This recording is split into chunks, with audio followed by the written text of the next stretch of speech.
பண விஷயங்கள்ல பண விவகாரங்கள்ல இருந்து வந்த தடைகளும் தட்டுப்பாடுகளும் சரியாகும். தனுசு ராசிக்காரர்களே, நீங்க தொடங்குற ஸ்டார்ட் அப் எதுவா இருந்தாலும் அது சக்சஸ் ஆகும். தடைப்பட்ட காரியங்களை தடை இல்லாம முடிக்கிறதுக்குரிய உத்வேகத்தை அடுத்த 6 மாதத்தில் வரக்கூடிய கிரக சஞ்சார நிகழ்வுகள் அவர்களுக்கு கொடுக்கும். திருமண வயசுல இருக்கக்கூடிய தனுசு ராசிக்காரர்களுக்கு 8ல் குரு உச்சமடைகிறதுனால கெட்டி மேல சத்தத்தை கடவுள் காட்டுவார். 12ஆம் இடத்தை குரு பார்க்கறதுனால பல பேருடைய வெளிநாட்டு கனவுகள் வெற்றி அடையும். ஆன்மீக டாக்ஸ் நேயர்கள் அனைவருக்கும் வணக்கம். இன்னைக்கு நம்மளோட யாமிருக்க பயமே அருண் அவர் தான் நினைச்சிருக்காரு. அவர்கிட்ட ஜோதிட ரிலேட்டடா நிறைய விஷயங்கள் கேட்டு தெரிஞ்சுக்க போறோம். நிகழ்ச்சிக்கு போகலாம். சார் வணக்கம் சார். வணக்கம் சார். இப்பதான் குரு பெயர்ச்சி முடிஞ்சது, அப்புறம் சனி பெயர்ச்சியும் முடிந்தது. இந்த அடுத்த 6 மாசம் இந்த டாப் 3 ராசிகள் இந்த மாதிரியான சுப விஷயங்கள் அவங்களுக்காக காத்துட்டு இருக்கு. அவங்க எது தொட்டாலுமே தொலங்கும் அப்படின்ற மாதிரியான ஏதாவது கேட்டகரைஸ் இருக்கா? ஆன்மீகம் டாக்ஸ் நேயர்கள் அனைவருக்கும் இனிய வணக்கம். நான் உங்க அருண்குமார் பேசுறேன். பொதுவாக குரு பெயர்ச்சி ஆகும் பொழுதெல்லாம் நம்ம பார்த்துருப்போம், சேனல்ஸ்ல பெரும்பாலும் வச்சிருப்பாங்க, அதிரடி திருப்பத்தை சந்திக்க போகும் 5 ராசி, கோடீஸ்வர யோகம் பெறக்கூடிய 5 ராசி அப்படின்லாம் நீங்க செல்வம் கொட்ட போகுது அப்படின்லாம் நிறைய நம்ம சேனல்ஸ்ல பார்த்துருப்போம். ஸோ அதுக்கு முக்கிய காரணம் என்னன்னா, அந்த 5 ராசிக்காரர்களுக்கு குரு பலன் ஒரு ராசிக்கு வரும் பொழுதெல்லாம் இந்த மாதிரியான கேப்ஷன்ஸ்ல குறிப்பிட்ட ராசிக்காரர்களை பார்க்கலாம். ஸோ அந்த அடிப்படையில் இந்த ஒரு அடுத்த 6 மாதத்திற்கு ஒரு மிகச்சிறந்த நல்ல பலன்களை பார்க்கக்கூடிய ராசிக்காரர்களில் ஒரு 5 ராசி முதன்மையாக இருக்குது. அதில் முதலாவதாக இருக்கக்கூடியது மிதுன ராசிக்காரர்களுக்கு ஒரு மிகச்சிறந்த மாற்றம், திருப்பம், சந்தோஷத்தை கடவுள் தரப்போறார். அதற்கடுத்தது கன்னி ராசிக்காரர்களுக்கு வேலை, தொழில், பண விஷயத்துல படாத பாடுபட்டிருப்பாங்க. 11ஆம் இடத்து குரு நிச்சயமா மிகச்சிறந்த மாற்றத்தை தரும். கன்னிராசிக்காரர்கள் இந்த வருடத்தில் தொடங்கக்கூடிய அத்தனை செயல்களும் வெற்றியடையும். வேலை, பணம் சார்ந்த விஷயங்களில் இருந்து வந்த அழுத்தங்களில் இருந்து அவர்கள் விடுபடுவார்கள் அப்படின்னு சொல்லலாம். அதற்கடுத்தது முன்னாடி அந்த டாப் 3 நாட்ஸ்ல சொன்ன விருச்சிக ராசிக்காரர்கள் இந்த வருடம் முழுக்க அவர்கள் தொடங்கக்கூடிய செயல்கள் மிகப்பெரிய வெற்றியை அடையும். 8ல குரு, செய்யாத தப்புக்கு தண்டனை, பண்ணாத பாவத்துக்கு பழி ஏத்துக்கிட்டீங்க, வாங்காத பணத்துக்கு எல்லாம் வட்டியை கொடுத்தீங்க. 8ல இருந்த குரு 9ல வரார். 9ல குரு வந்து ராசியை பார்க்கிறார். அதுக்கு மேல என்ன வேணும்? தொட்டதெல்லாம் தொடங்கக்கூடிய காலமாக இருக்கும். அவர்கள் எந்த இடத்துல கால் பதிக்கிறார்களோ அவர்களுக்கு அது சொந்த இடமாக மாறும்னே சொல்லலாம். அதற்கு அடுத்தது மகர ராசிக்காரர்கள். இந்த முன்னாடி நான் பேசும்போது சொன்னோம், 7.5 வருஷத்துல எந்த கிரகம் பெயர்ச்சியானாலும் நம்ம வாழ்க்கைக்கு ஏதாவது மாறிடாதா அப்படின்னு சொல்லி மனதளவுல நிறைய போராட்டத்தை அனுபவிச்சது மகர ராசி. கிட்டத்தட்ட அந்த 8 வருஷத்துல அந்த வார்த்தையை கூட நான் மாத்தி பேசியிருக்க மாட்டேன். நம்ம வீடியோ பார்த்துருந்தா தெரியும். இழக்கிறதுக்கு ஒன்றும் இல்லை சார், நான் பொண்ணை இழந்தேன், பொருளை இழந்தேன், உயிர் மட்டும்தான் எனக்குள்ள மிச்சம் இருந்துச்சுன்னு சொல்லி தனக்குள்ளே தன்னைத்தானே காயப்படுத்தி குமரிய ராசி மகரம். மகர ராசிக்காரர்கள் பார்ப்பவர்களுக்கு தெரியும், இன்ன வரைக்கும் அவங்களுக்காக எதுவுமே கஷ்டப்பட்டு இருக்க மாட்டாங்க. தன்னை சுத்தி இருக்கிறவர்களுக்காகவே சுமந்துக்கிட்டு ஓடி ஓடி அந்த வழியெல்லாம் அவங்க ஏத்திக்கிட்டு அதனால பெரிய மன உளைச்சல் அடைந்தவர்களுக்கு இறைவனுடைய அருளோடு இந்த குரு பெயர்ச்சி பெரிய மாற்றத்தை தரும். அதற்கடுத்தது மீனராசிக்காரர்களுக்கு ராசியை குரு பார்க்கறதுனால, முன்னாடி நீங்க அழகா சொன்னீங்க, ஜென்மசனி ஏற்கனவே போட்டு வாட்டி எடுக்குது. அட்லீஸ்ட் இதுல இருந்து கொஞ்சம் தப்பிப்பாங்களான்னு நம்ம நினைக்கும் பட்சத்துல அந்த குரு வந்து ஒரு அப்பா மாதிரி, கவலைப்படாத நான் இருக்கேன்னு சொல்லி ராசிநாதனே உச்சமடைந்து அந்த ராசியை பார்க்கறது மீனராசிக்கு ஒரு பெரிய ஸ்பெஷல். உங்களுக்கு ஒரு பெரிய மனோதிடத்தையும் மன தைரியத்தையும் கடவுள் கொடுப்பார். எதெல்லாம் நினைச்சு நீங்க வருத்தப்பட்டீங்களோ, எந்த விஷயங்கள்லாம் உங்களை தூங்க விடாம பண்ணுச்சோ, எந்த விஷயத்துக்கெல்லாம் நீங்க எஃபோர்ட் எடுத்து தோத்து போனீங்களோ, அடுத்த 6 மாத காலம் நிச்சயமா உங்க வாழ்க்கைக்கு பெரிய மாற்றத்தை இந்த கிரகங்களுடைய சஞ்சாரம் ஏற்படுத்தும்னு சொல்லலாம். நம்ம 5 ராசியை சொல்லிட்டோம். மற்ற ராசிக்காரர்கள்லாம் நமக்கு எதுவுமே பலன் இல்லையோ அப்படின்னு நினைச்சு நீங்க வருத்தப்பட வேணாம். குரு பார்க்கக்கூடிய இடத்தை பொறுத்து உங்களுக்குரிய பிரத்யேக பலன்களை 12 ராசிக்காரர்களுக்கும் நம்ம ஆன்மீக டாக்ஸ் வாயிலா வழங்குறதுல ரொம்பவே நான் சந்தோஷப்படுறேன். ஸோ உங்களுக்கான பலன்கள் தொடர்ச்சியா வருது. தனுசு வந்து வெச்ச குறி தப்பாது. ஏதாவது நாங்க எய்ம் பண்ணிட்டோம்னு வச்சுக்கோங்களேன், கண்டிப்பா அது நடக்கும் அப்படின்ற மாதிரி தனுசு ராசி.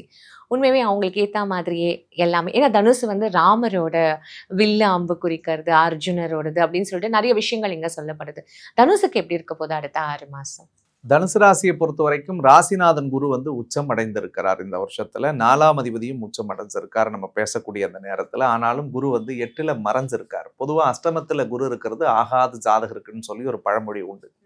தனுசு ராசிக்காரர்கள் ஒரு விஷயத்துல மட்டும் கவனமா இருக்கணும். யாரோடு பழகுகிறீர்கள், யாரை நேசிக்கிறீங்க, எந்த விஷயத்துல யாருக்கு பணம் கொடுக்குறீங்கன்றதுல மட்டும் ஜாகிரதையா நீங்க பாத்துக்கணும். ஏன்னா 8ல குரு வந்துச்சுன்னா வீண் சொல்லு, வீண் பழி, வீணா பேர்க்கடுன்னு சொல்லுவாங்க. அப்போ உண்மையை சொல்லணும்னா உங்க மனசாட்சிக்கு சரியில்லைன்னு நினைக்கிற விஷயத்த செய்யாம இருக்கிறது நல்லது. ஏன்னா அர்த்தாஷ்டம சனி ஏற்கனவே நடந்துட்டு இருக்குது. 4ல சனி, 3வது இடத்துல ராகு, அப்போ ஏற்கனவே 9ல கேது. அப்போ என்ன, அப்பா வழி உறவுகள்லையும் தேவையில்லாத மனசு கஷ்டம் வரும். நிறைய நம்பிக்கை துரோகம், ஏமாற்றத்தையும் பார்ப்பாங்க. 3ல ராகு இருந்தனாலவே நண்பர்கள் ஏமாத்திருப்பாங்க, ரத்த சம்பந்தமான உறவுகளால ஏமாற்றம் வந்திருக்கும். 4ல சனி, அர்த்தாஷ்டம சனியும் பெருசா சாதக பலன்களை கொடுத்துச்சுன்னு சொல்ல முடியாது. பட் தனுசுக்கு ஒரு மிகப்பெரிய பலம் என்னன்னா, ராசி அதிபதி உச்சம் அடைகிறது கடவுள் புண்ணியத்துல உடலையும் மனதையும் பயங்கர வலிமையா மாத்தும். கடந்த காலத்துல கத்துக்கிட்ட பாடத்திலிருந்து வாழ்க்கையை திறம்பட நடத்தி வெற்றியை அடையக்கூடிய வருஷமாக அடுத்த 6 மாதம் அவங்களுக்கு அமைய போகுது.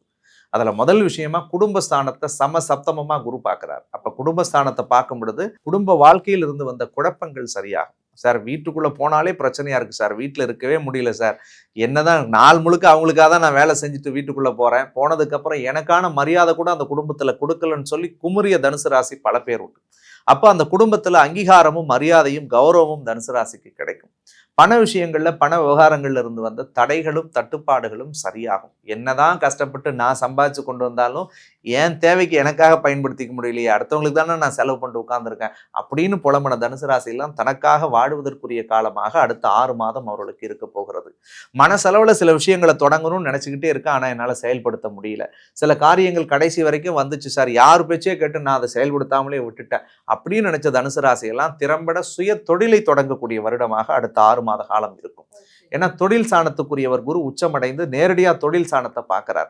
தொழில் காரகன் சனி பகவானும் அங்க இருக்கார். தனுசு ராசிக்காரர்களே நீங்க தொடங்குற ஸ்டார்ட் அப் எதுவா இருந்தாலும் அது சக்சஸ் ஆகும். அதே மாதிரி ரொம்ப நாளா பழைய வண்டியை மாத்தணும்னு நினைச்சா கண்டிப்பா பழைய வண்டியை மாத்திட்டு புது வண்டி வாங்கிடுவாங்க. ஏற்கனவே வீடு கட்டி பெண்டிங்ல இருக்கிற வீடெல்லாம் அவங்க அழகா இந்த வாட்டி ரீஃபினிஷ் பண்ணி முடிச்சிருவாங்க. பல பேர் வீடு ஆல்ட்ரேஷன் பண்ணணும்னு ரொம்ப நாளா நினைச்சிட்டு இருப்பாங்க. இது வருஷக்கணக்கா நினைக்கிறாங்க, இன்னைக்கு இந்த டைல்ஸ் மாத்துவோம், மேல ஓட்ட மாத்துவோம், பெயிண்ட் அடிப்போம்னு சொல்லி. ஆனா அதை செயல்படுத்தி இருக்க மாட்டாங்க. ஆனா இந்த 6 மாசத்துல அதெல்லாம் திறம்பட செயல்படுத்தக்கூடிய வாய்ப்புகள் இருக்கு. தடைப்பட்ட காரியங்களை தடை இல்லாம முடிக்கிறதுக்குரிய உத்வேகத்தை அடுத்த 6 மாதத்தில் வரக்கூடிய கிரக சஞ்சார நிகழ்வுகள் அவர்களுக்கு கொடுக்கும். தாய்க்கு இருந்து வந்த மருத்துவ செலவுகளை குறைப்பார்கள். தாயோடு இருந்த முரண்கள் சரியாகும். பல தனுசு ராசிக்காரர்கள் சொந்த ஊர் சொந்த நாட்டை விட்டு வெளியில இருந்தவங்கலாம் திரும்ப பூர்வீகத்துக்கு சொந்த ஊர் சொந்த நாட்டுக்கு வரக்கூடிய அனுகூலங்கள் ஏற்படும். அதற்கு அடுத்தது 3வது நபர்களால் இருந்து வந்த அழுத்தங்களும் பாதிப்புகளும் விலகும். விலகிய நண்பர்கள் எல்லாம் விரும்பி வருவார்கள்.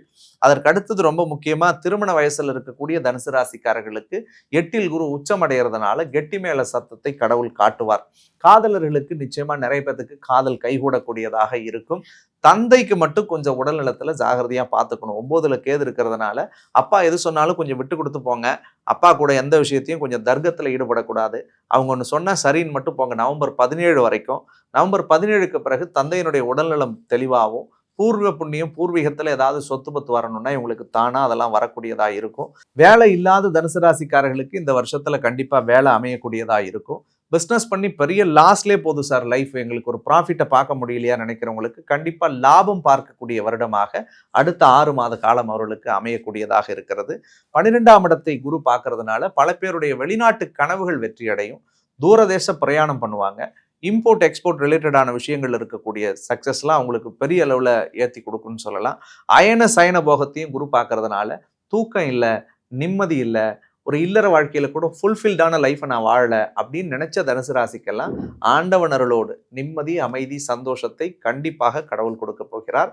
குறிப்பா 8ல் குரு மறைந்திருந்தாலும் அந்த உச்ச குருவினுடைய பார்வை 12ஆம் இடம் சொல்லக்கூடிய தெய்வஸ்தானத்தை பார்க்கறதுனால இறைவனுடைய அருளோடு இந்த வருடத்தில் வரக்கூடிய அடுத்த 6 மாதத்தை மிக அற்புதமாக கடத்தக்கூடிய காலமாக தனுசு ராசிக்கு இருக்க போகிறது. அர்த்தாஷ்டமத்தினுடைய சனியை குரு பார்க்கறதுனால அர்த்தாஷ்டம சனியே உங்களுக்கு இந்த ஒரு வருஷத்துல இருக்காது. ஸோ எந்த விஷயத்தையும் துணிச்சலோடு தொடங்குங்க. உங்களுடைய ராசிநாதனே உச்சம் அடைஞ்சிருக்கிறதுனால பெரிய சக்சஸை நீங்க பார்ப்பீங்க. ஒருவே தனுஷுக்கு வந்து 7.5 முடிஞ்சிடுச்சு இல்லையா? ஸோ கண்டிப்பா உங்களுக்கு இன்னும் டாப் நாச் அதான் அவங்களுக்கும் இருக்கும். இவங்களுக்கு வழிபட வேண்டிய கோவில் பரிகாரம்? தனுசு ராசியை பொறுத்த வரைக்கும் 8ல் குரு இருக்கிறதுனால கொடுக்கல் வாங்கல்ல ஜாகிரதையா இருக்கணும். முன்னாடி சொன்ன ஒரு வார்த்தை, யார்கிட்ட பேசுறோம் பழகிறோன்றதுல ஜாகிரதையா இருக்கணும். 8ல் குரு வந்துச்சுன்னா வீண் சொல் வீண் படி வீணா பேர் கெடுக்கிறதுக்குரிய வாய்ப்புகளை கடவுள் செய்யறதுக்கு முயற்சி பண்ணுவாங்க. இப்ப இதுல இருந்து தப்பிக்கிறதுக்கு வியாழக்கிழமை அன்னைக்கு பக்கத்துல இருக்கக்கூடிய சிவபெருமானுடைய கோவில் எதுவா இருந்தாலும் அல்லது நவகிரகத்துல இருக்கக்கூடிய குரு பகவான் எங்க இருந்தாலும் சரிதான், அந்த குரு பகவானுக்கு கொண்டக்கடலை மாலை வாங்கி வியாழக்கிழமை அன்னைக்கு போட்டு இவங்க பேர்ல ஒரு அர்ச்சனை பண்ணி ஒரு 2 விளக்கேற்றி வழிபடலாம். அப்படி இல்லைன்னா கொண்டக்கடலை சுண்டலா படைச்சு கொண்டு போயிட்டு அந்த எம்பெருமானுக்கு படைச்சிட்டு இவங்க கையால் ஒரு 10 பேத்துக்கு தானமா கொடுக்கலாம். ஸோ இந்த வழிபாடை செய்யும் பொழுது அஷ்டம குருவோட தாக்கம் நிச்சயமாக விலகும். முடிஞ்சா அதே மாதிரி நேரம் இருந்துச்சுன்னா அர்த்தாஷ்டம சனி நடக்கிறதுனால சனி பகவானுடைய திருக்கோயில் ஏதாவது பக்கத்துல இருந்தாலும் ஒரு முறை ஒரு சனிக்கிழமை அன்னைக்கு போயிட்டு இவங்க பேர்ல ஒரு அர்ச்சனை பண்ணிட்டு சாமியை பிரார்த்தனை பண்ணி இவங்க கையால் ஏதாவது ஒரு சுண்டல் தானமா கொடுத்து வழிபடும் போது இந்த 2 விஷயத்துல இருக்கக்கூடிய தாக்கங்களும் 100% குறையக்கூடியதா இருக்கும். இந்த அடுத்த 6 மாசம் இந்த டாப் 3 ராசிகள் அப்படின்னு ஏதாவது வந்து ரேட்டிங் பண்ண முடியுமா சார்? அது மாதிரி சொன்னா கண்டிப்பா மக்கள் வந்து கடுப்பாவாங்க. பட் ஸ்டில் இருந்தாலும் சில பேருக்கு ஒரு கியூரியாசிட்டி இருக்கும்ல. அதுக்காக கேட்கிறேன் சார். இந்த வருஷத்தினுடைய கிரகங்களுடைய பெயர்ச்சி என்பது குறிப்பா முன்னாடி சொன்ன மாதிரி 12 ராசிக்காரர்களுக்கும் பிரத்யேகமா நிறைய நல்ல விஷயங்களை செய்ய காத்திருக்கு. அதுல குறிப்பா குரு எப்பொழுதெல்லாம் ஒரு ராசியின் மீது பார்வைப்படுகிறதோ அந்த ராசிக்காரர்களுக்கு மிகச்சிறந்த காலகட்டம் உருவாகும் அப்படின்னு சொல்லலாம். அதுல முதல் ராசியா இருக்கக்கூடியது விருச்சிக ராசிக்காரர்களுக்கு இந்த வருஷத்துல ஒரு பெரிய பெரிய மாற்றங்களும் திருப்பங்களையும் குரு பகவான் தரப்போறார். ஏன்னா ஏற்கனவே 8வது இடத்துல இருந்த குரு 9வது இடத்துக்கு வந்திருக்கிறதுனால ஓடிப்போன ராஜாவுக்கு 9ல குரு வந்துச்சுன்னா போற இடமெல்லாம் சொந்த இடம். ஸோ விருச்சிக ராசிக்காரர்கள் தொட்டதெல்லாம் தொடங்கக்கூடிய ஒரு அற்புதமான வருடமாக அடுத்த 6 மாத காலங்கள் அவங்களுக்கு அமைய போகுது அப்படின்னு சொல்லலாம். அதற்கு அடுத்தது மகர ராசிக்காரர்கள் கிட்டத்தட்ட 7.5 சனி ஆரம்பிச்ச காலத்துல இருந்து மகர ராசி யாரை கேட்டு பார்த்தாலும் சொல்லி அழ ஆள் இருந்துச்சுன்னா கத்தி அழுவாங்க. அவ்வளவு வேதனைகளை இதயத்துக்குள்ளே சுமந்து வாழ்ந்திருப்பாங்க. ஸோ மகர ராசிக்காரர்களுக்கு ஒரு மறுமலர்ச்சி, ஒரு மறுபிறப்பு அப்படின்னே சொல்லலாம். இந்த ஒரு அடுத்த 6 மாதம் வரக்கூடிய கிரகங்களுடைய சூழல். அதற்கடுத்தது மீனராசிக்காரர்களுக்கு ஏற்கனவே 7.5 சனி ஆரம்பிச்சு நிறைய வழி அனுபவிச்சிருப்பாங்க. அதுலேயும் கடந்த 3 வருஷம்லாம் சார் வழி தெரியாம வளர்ந்தோம், கஷ்டம் தெரியாம வளர்ந்தோம் சார், கண்ணீர் தெரியாம வளர்ந்தோம். ஆனா கடவுள் வந்து இந்த 3 வருஷத்துல நிறைய சோகம், ஏமாற்றம், மன உளைச்சல், துரோகத்தை பார்த்துட்டு இருந்தோம். எங்க வாழ்க்கைக்கு ஒரு மீட்சி கிடைக்காதான்னு நினைச்சவங்களுக்கு 5வது இடத்துல குரு வந்து அந்த குரு நேரடியா ராசியை பார்க்கறதுனால ஒரு மிகச்சிறந்த பலன்களை தரக்கூடிய இடத்துல இருக்கு. ஸோ மேற்கூறிய இந்த 3 ராசிக்காரர்களுக்கு நீங்க கேட்ட மாதிரி இதை டாப் 3ல கேட்டகரைஸ் பண்றதை விட குருவினுடைய இந்த சஞ்சாரத்தின் அடிப்படையில ஒரு மிகச்சிறந்த பலனை ஏற்படுத்த போகிறது அப்படின்னு சொல்லலாம். ரொம்ப நன்றி சார். மேஷம்லேருந்து மீனம் வரைக்கும் பொறுமையா ஒவ்வொரு ராசிக்கும் ரொம்ப நுணுக்கமா அத்தனையும் நீங்க ஆராய்ச்சி பண்ணி ரொம்ப அழகா எல்லாருக்கும் சொல்லியிருக்கீங்க. இந்த பலன்கள் எல்லாம் மக்களுக்கு முழுசா கொண்டு போய் அவங்களுக்கு அடையணும் அப்படின்றத நம்மளும் இந்த நேரத்துல கடவுளை பிரார்த்திக்கிறோம். உங்க நேரத்துக்கும் உங்களோட பார்வைக்கும் ரொம்ப நன்றி சார். ஸோ அடுத்த 6 மாதத்தினுடைய பலன்களை ரொம்ப அற்புதமா நம்ம மக்கள் அத்தனை பேருக்கும் உலகெங்கிலும் இருக்கக்கூடிய ஆன்மீகம் டாக்ஸ் வாயிலா கொண்டு சேர்க்கணும்னு நினைச்ச இந்த நிறுவனத்தாருக்கும் அண்ட் இந்த நிகழ்ச்சியை படப்பிடிப்பு செஞ்ச தம்பிங்களுக்கும் ஒரு பெரிய நன்றியை தெரிவிச்சுக்கிட்டு மற்றும் ஒரு அழகான தருணத்தில் உங்களை சந்திக்கும் வரை உங்களிடமிருந்து விடைபெறுவது உங்கள் யாமிருக்க பயமேன் அருண்குமார். நன்றி, வணக்கம்.